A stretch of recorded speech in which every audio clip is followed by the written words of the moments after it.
Okay, one more football prediction for the regular season. Here it is: LSU versus Texas A&M. It's plain and simple. If LSU doesn't win this game, their football season's over. They are 5-6. That means they have to win this game to be bowl eligible. Texas A&M, they've had a pretty good, above mediocre season.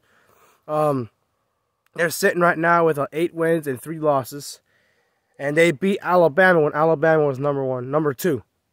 Excuse me. They beat Alabama, but beating Alabama during a regular season means a lot to anybody, especially when you're a former assistant of Nick Saban like Jimbo Fisher. Let's see. I know A&M's the better football team. I think they're better coached, but you're going into Death Valley, and it's probably gonna be a night game. I haven't looked at all the details. I just know it's in LSU. It's at Death Valley. It's very hard to play at Death Valley, especially if you're a big name opponent like Texas A&M. A&M is ranked. At this point, A&M is playing for a New Year's Six bowl or a pretty decent bowl game right now. They're not going to do anything else. They've been kind of a disappointing team this year, to be honest with you. They beat Alabama. That means they should have beat everybody else too, including Ole Miss, Mississippi State, and Arkansas. So, whatever. Speaking of disappointment, LSU's been pretty disappointing this year. You know, they should have beat Bama. They should have beat Arkansas. They beat Florida, but they should have beat them by more than that. They should have beat UCLA. It could have played better with Kentucky than what they did, but that matters now.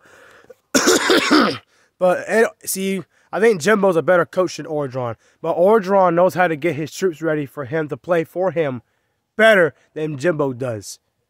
And we've seen that at Florida State. He's had his players quit on him before. I've never seen a game where Ed Orgeron's team has ever quit on him. I've seen where they've been outplayed and outcoached. But as far as being not wanting to play or just quitting for him, that's never happened. That's not going to happen now.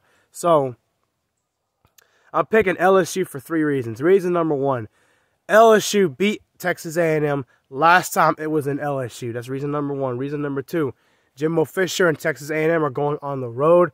And if I'm not mistaken, all 3 of A&M's losses were on the road.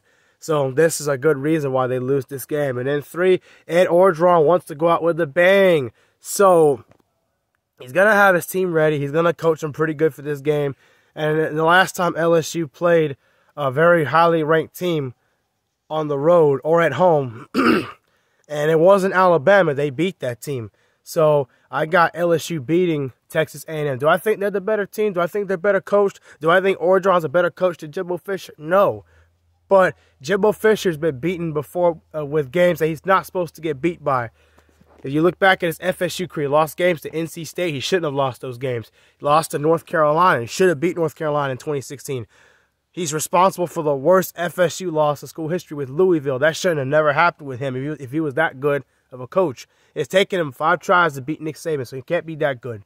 So I got LSU upsetting Texas A&M at home.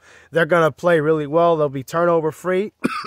I think A&M will be the opposite. They'll be poor on 3rd down. They won't be able to keep the ball away from the defense. I think they'll turn it over at least 2 or 3 times in this game. And this is like an upset game like you see with Mississippi State and Ole Miss that I've talked about. Clemson, South Carolina, Florida State, other teams.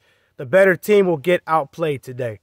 The better team is still better, but they won't play like a better team today. So that's why I got A&M getting upset on the road to LSU. Speaking of LSU and Orgeron, go Tigers!